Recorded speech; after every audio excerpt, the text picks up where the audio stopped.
Selamat pagi, selamat siang, selamat sore, selamat malam. Om Swastiastu. Assalamualaikum warahmatullahi wabarakatuh.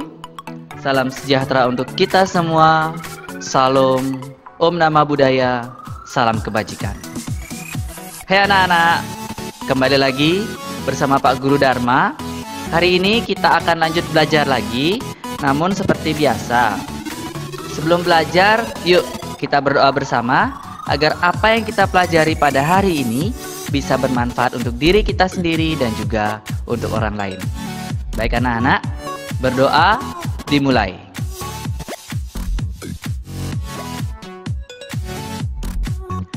Berdoa selesai. Nah, tadi kita sudah berdoa. Sekarang ayo persiapkan dulu buku dan alat tulis kalian. Buku paket, buku latihan, alat tulis. Karena biasa di akhir video ini Pak Guru akan memberikan latihan kepada kalian semua. Jadi tolong dicermati videonya dengan baik. Hai semuanya anak-anak, kembali lagi bersama Pak Guru hari ini. Kita akan belajar lagi. Kita akan masuk ke tema 3 subtema 1 muatan pembelajaran IPA. Nah, di mana pembelajaran ini merupakan pembelajaran pertama ya di tema 3. Nah, adapun yang akan kita pelajari pada hari ini yaitu kita akan belajar tentang lingkungan dan bagian-bagian dari tumbuhan. Nah, di mana tujuan pembelajaran pada hari ini Pak Guru ingin anak-anak mengetahui apa sih dampak perusakan lingkungan dan bagian-bagian dari tumbuhan itu sendiri. Nah, ayo kita akan mulai belajar ya. Yang pertama kita akan belajar tentang kerusakan lingkungan. Nah, di mana manusia itu berinteraksi dengan sesamanya maupun dengan lingkungan. Ya, tidak hanya dengan manusia, manusia pun akan berinteraksi juga dengan lingkungan sekitarnya. Di mana interaksi antara manusia dan lingkungan yang tidak seimbang akan menimbulkan berbagai masalah. Nah, di mana tidak jarang juga manusia merusak lingkungan untuk kepentingan dirinya sendiri tanpa memperhatikan kelangsungan hidup hewan dan tumbuhan. Nah anak-anak, jika lingkungan itu rusak, maka yang akan terdampak paling buruk itu adalah hewan dan tumbuhan, di mana nanti juga akan berpengaruh terhadap kehidupan manusia itu sendiri. Ya, ini ada beberapa contoh kegiatan manusia yang menyebabkan kerusakan lingkungan anak-anak. Yang pertama itu ada membakar hutan, di mana kebakaran hutan mengakibatkan hilangnya habitat dan sumber makanan bagi satwa. Nah, bagi satwa itu maksudnya bagi hewan. Hilangnya habitat maksudnya hilangnya tempat tinggal dan juga hilangnya sumber makanan bagi hewan-hewan yang tinggal di hutan tersebut. Tidak hanya bagi hewan loh anak-anak. Tumbuhan juga akan banyak yang hancur, rusak. Lingkungan akan menjadi rusak, keseimbangan alam juga akan menjadi rusak. Ya, jika hutan itu dibakar, maka akan ada yang namanya lahan gundul. Nah, di sana juga akan menyebabkan beberapa bencana alam seperti tanah longsor, banjir, dan juga akan meningkatkan polusi udara. Selanjutnya ada menggunakan bom dan pukat harimau untuk menangkap ikan. Nah, menangkap ikan menggunakan bom dan pukat harimau mengakibatkan rusaknya terumbu karang dan kematian hewan laut lainnya. Nah, seperti tadi gambar pertama itu ada terumbu karang yang bagus, ada ikan yang banyak. Setelah menggunakan bom akan menjadi seperti ini gambarnya. Terumbu karang akan menjadi rusak. Ikan-ikan juga tidak terlalu banyak di sana. Nah, jadi akan ada kerusakan habitat laut jika menggunakan bom dan pukat harimau. Oke, selanjutnya kita akan belajar tentang bagian-bagian tumbuhan. Tadi kita sudah belajar tentang kerusakan lingkungan. Kita akan belajar tentang bagian tumbuhan. Di sini Pak Guru ada satu gambar tumbuhan, yaitu tumbuhan bakau. Nah, kita akan belajar apa-apa saja sih bagian-bagian yang ada di tumbuhan itu. Yang pertama pastinya ada yang namanya akar.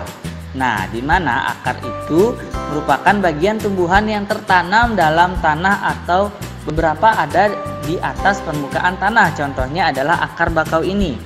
Akar bakau itu ada yang berada di bawah tanah, ada yang berada di permukaan tanah. Nah, selanjutnya ada yang namanya batang. Oke, batang merupakan bagian tumbuhan yang berada di atas tanah, tepatnya di atas akar anak-anak. Ada yang namanya batang. Selanjutnya yang ketiga ada yang namanya daun. Bagian tumbuhan yang berbentuk lembaran dan tumbuh pada cabang-cabang batang itu disebut daun. Nah, apa-apa saja sih manfaat dari bagian-bagian tumbuhan ini? Mari kita simak penjelasan berikut ini. Yang pertama itu adalah akar. Akar merupakan bagian tumbuhan yang tertanam dalam tanah atau beberapa juga ada yang di atas permukaan tanah. Nah, jenis-jenis akar. Yang pertama ada yang namanya akar serabut. Akar serabut itu dimiliki oleh tumbuhan berkeping satu. Jadi bijinya itu hanya memiliki satu keping. Ya, akar serabut berbentuk seperti serabut dan berukuran kecil ya, seperti serabut, seperti kalau kalian tahu sapu hijau. Nah, seperti itulah dia. Contohnya ada pada padi, jagung. Ya, itu merupakan tumbuhan yang memiliki akar serabut. Ya. Selanjutnya ada akar tunggang. Nah, akar tunggang ini dimiliki oleh tumbuhan berkeping dua atau tumbuhan yang berbiji tapi bijinya itu berkeping dua, di mana akar tunggang itu terdiri atas satu akar besar dan akar-akar lain merupakan cabang dari akar besar tadi. Contohnya ada pada tumbuhan mangga, pohon jambu juga ya. Nah, selanjutnya adalah fungsi dari akar. Yang pertama itu memiliki fungsi menyerap air dan zat hara dari dalam tanah. Selanjutnya menguatkan berdirinya tumbuhan pada tempat tumbuhnya dan menyimpan cadangan makanan. Ya, ada beberapa jenis akar yang fungsinya untuk menyimpan cadangan makanan. Lalu yang ketiga ya, menyimpan cadangan makanan. Oke, jadi beberapa jenis akar itu ada yang berfungsi untuk menyimpan cadangan makanan dan memang berfungsi hanya untuk menyerap air dan zat hara dari dalam tanah. Ya, itu merupakan fungsi dari akar. Oke, selanjutnya adalah bentuk akar lain pada tumbuhan tertentu. Tadi kita sudah melihat ada akar serabut, akar tunggang, tetapi ada beberapa jenis akar yang lain. Yang pertama itu jenis akar gantung atau akar udara. Fungsinya adalah mengambil uap air dari udara. Contohnya ada pada pohon beringin. Nah, jadi pohon beringin itu memiliki akar yang berada di dalam tanah, ada juga akar gantungnya yang biasanya tumbuhnya itu di batang pohon beringin tersebut. Ya, jadi ada yang namanya akar gantung pada pohon beringin. Selanjutnya, nah ini merupakan akar napas, berfungsi untuk bernapas dan mengeluarkan zat tertentu seperti zat garam. Biasanya terdapat pada pohon bakau jenis api-api. Nah, pohon bakau ini selain dia memiliki akar yang tumbuh di dalam tanah, akarnya pun ada yang sampai tumbuh di atas permukaan tanah seperti jarum, ya, seperti kayu-kayu yang ditancapkan itu. Tetapi ini merupakan akar dari pohon bakau yang fungsinya untuk bernapas dan mengeluarkan zat tertentu seperti zat garam. Selain itu, ada juga yang namanya akar papan atau banir. Fungsinya itu membantu tegaknya tumbuhan. Contohnya akar pohon kenari dan akar pohon randu. Nah, ini mungkin terdapat pada pohon-pohon jenis yang sangat besar sekali, di mana ada yang namanya akar papan. Itu memang seperti kayu, papan kayu itu akan tumbuh di atas permukaan tanah dan fungsinya tebal, di mana ini membantu tegaknya tumbuhan. Dan ingat, akar papan ini biasanya terdapat pada jenis-jenis pohon yang sangat besar dan sangat tinggi ya anak-anak ya. Selanjutnya, akar tunjang. Bukan akar tunggang, akar tunjang. Fungsinya sebagai penahan tumbuhan agar tidak roboh. Biasanya terdapat pada pohon bakau dan pohon pandan. Pandan yang jenis-jenis besar itu ya. Jadi akarnya itu berada di atas permukaan tanah. Dan biasanya pada akar tunjang ini terdapat pada pohon-pohon yang tumbuh di pesisir pantai anak-anak. Ya, oke, itulah tadi beberapa jenis akar. Kita akan lanjut ke materi bagian tumbuhan yaitu batang. Di mana bagian batang ini bagian tumbuhan yang berada di atas permukaan tanah. Ya. Adapun fungsi dari batang itu anak-anak, yang pertama menyalurkan air, zat hara, dan zat makanan ke seluruh bagian tumbuhan, di mana zat air tadi dan zat hara itu diserap oleh akar di dalam tanah, lalu batang ini fungsinya adalah menyalurkan zat-zat tersebut ke seluruh bagian tumbuhan. Nah, nomor 2 itu tempat tumbuhnya daun, bunga, dan buah, di mana seperti yang anak-anak juga sudah ketahui, daun, bunga, dan buah itu akan tumbuh di batang tumbuhan. Nah, lalu yang ketiga adalah tempat menyimpan cadangan makanan pada beberapa jenis tanaman tertentu, misalnya tanaman tebu. Nah, tebu itu menyimpan cadangan makanannya di dalam batang. Makanya jika kalian pernah mencoba mengunyah batang tebu, ya, mengunyah batang tebu, maka akan terasa manis. Itu merupakan hasil dari tumbuhan tersebut, ya, hasil makanan atau cadangan makanan dari tumbuhan tersebut. Oke, kita akan lanjut. Ada beberapa jenis-jenis batang yang bisa kita temukan di beberapa jenis pohon, di mana yang pertama adalah batang berkayu, di mana batang berkayu ini memiliki zat kayu dan kandungan air yang lebih sedikit dari batang jenis lainnya. Contohnya pada pohon jati, pohon mangga, dan pohon beringin, di mana ingat, batang berkayu ini memiliki kandungan air yang lebih sedikit dari jenis batang yang lainnya, ya anak-anak ya. Oke, selanjutnya batang basah dan berongga. Nah, di mana batang basah dan berongga ini bertekstur lunak karena mengandung lebih banyak air dan lebih banyak udara. Contohnya bayam, pohon kacang, jagung, dan bambu. Nah, di mana lebih banyak batang basah dan berongga ini terdapat pada sayuran, ya anak-anak ya. Di mana-mana setiap sayur itu pasti akan ada batang yang bertekstur lebih lunak atau lebih basah. Baik, itu tadi penjelasan tentang batang. Kita akan lanjut penjelasan kita tentang daun, di mana daun itu berfungsi sebagai tempat fotosintesis, di mana proses fotosintesis ini adalah proses pengolahan makanan pada tumbuhan. Ya, Pak Guru ulangi, fotosintesis ini merupakan proses pengolahan makanan pada tumbuhan. Fungsi dari daun. Baik. Yang pertama itu sebagai tempat fotosintesis, di mana fotosintesis adalah proses pembuatan makanan pada tumbuhan dengan bantuan energi cahaya matahari. Nah, selanjutnya sebagai tempat penguapan air, dan ketiga sebagai alat pernapasan pada tumbuhan. Nah, tumbuhan itu bernapas menggunakan daun, anak-anak. Bayangkan jika tumbuhan tidak ada daunnya, tidak bisa menghasilkan makanan, tidak bisa bernafas, ya pastinya akan susah untuk berkembang, ya anak-anak ya.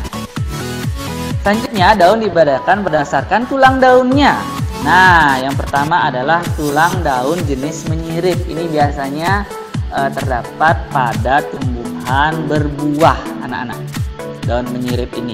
Mungkin kalian pernah melihat daun mangga, daun alpukat, daun jambu. Nah, itu merupakan contoh dari jenis tulang daun menyirip. Selanjutnya, tulang daun menjari. Ini biasanya terdapat pada pohon pepaya. Jadi pohon pepaya ini memiliki tulang daun yang jenisnya menjari, seperti jari tangan kita, anak-anak. Selanjutnya adalah tulang daun melengkung. Nah, tulang daun melengkung ini biasanya terdapat pada tumbuhan sirih. Ya, jadi tulang daunnya agak melengkung. Jika kalian pernah lihat bunga kembang sepatu juga seperti ini, melengkung ya. Lalu ada tulang daun sejajar, biasanya terdapat pada padi, terdapat pada jagung, tebu, pandan. Ini merupakan tulang daun yang sejajar. Oke, bisa kita lanjut. Nah, sekarang kita lihat bunga atau bagian-bagian bunga. Di sini sudah Pak Guru berikan tanda A, B, C, D sampai E, di mana yang bagian A itu merupakan tangkai bunga. Fungsinya untuk menahan bunga agar tidak mudah terbawa angin atau tidak mudah patah, tidak mudah jatuh. Ya. Selanjutnya yang B itu adalah kelopak, yaitu fungsinya melindungi bunga sebelum mekar. Ya, jadi ketika bunga kuncup itu, bunga yang berada di dalam itu dilindungi oleh kelopak bunga sampai bunga itu mekar sempurna. Selanjutnya yang C itu merupakan gambar mahkota bunga, di mana mahkota bunga ini berfungsi untuk menarik perhatian polinator atau serangga, di mana serangga itu pasti akan tertarik kepada bunga yang warnanya mencolok seperti kuning, jingga, merah, itu pasti akan banyak dihinggapi oleh serangga. Selanjutnya yang D itu merupakan benang sari, merupakan alat reproduksi kelamin jantan pada bunga. Lalu ada putik yang merupakan alat reproduksi kelamin betina pada bunga tersebut. Nah, jika bunga seperti ini disebut bunga sempurna ya, dia memiliki semua bagian-bagian yang lengkap. Oke. Selanjutnya kita akan belajar tentang buah dan biji. Ini adalah gambar buah alpukat anak-anak ya. Jadi ada daging buahnya, ada bijinya, dan juga ada kulit buah. Ini merupakan bagian-bagian dari buah pada umumnya. Di mana buah itu merupakan hasil atau merupakan bagian tumbuhan hasil dari perkembangan bunga. Jika tumbuhan itu merupakan tumbuhan penghasil buah, maka bunganya akan berkembang lagi menjadi buah. Tetapi jika tumbuhan tersebut hanya tumbuhan bunga, maka setelah menjadi bunga, bunga itu akan berkembang menjadi biji bunga lagi. Tetapi jika dia merupakan pohon buah, pohon yang menghasilkan buah, tumbuhan yang menghasilkan buah, maka bunga itu akan berkembang menjadi buah, lalu di dalam buah ada bijinya ya anak-anak ya. Jadi putik yang telah diserbuki oleh serbuk sari akan berubah menjadi biji tadi yang Pak Guru bilang. Nah, biji ini nantinya akan ditutupi oleh daging buah jika merupakan pohon penghasil buah. Ya, sekianlah video Pak Guru pada hari ini. Seperti biasa di akhir video Pak Guru akan berikan latihan. Jadi ayo kita berlatih anak-anak. Di mana latihan kali ini seperti biasa berlatih tentang pengetahuan dan sikap kalian. Silakanlah kerjakan bagian ayo berlatih halaman 149. Kerjakan pada buku latihan kalian dan kirimkan hasil pekerjaan ke WA Guru Wali. Nah, tidak henti-hentinya Pak Guru memberikan nasihat kepada kalian, selalu jaga kesehatan, selalu jaga kebersihan kalian dalam masa pandemi seperti ini. Gunakanlah masker jika kalian harus beraktivitas di luar rumah atau kalian harus terpaksa bepergian, tetapi Pak Guru boleh sarankan beraktivitaslah di dalam rumah. Kita belajar, kita berlatih, kita bermain di dalam rumah saja. Dan ingat, jagalah kondisi kalian, tetap berlatih, tetap semangat untuk belajar, dan kita akan bertemu di video berikutnya. Sampai jumpa semuanya, bye bye, dadah.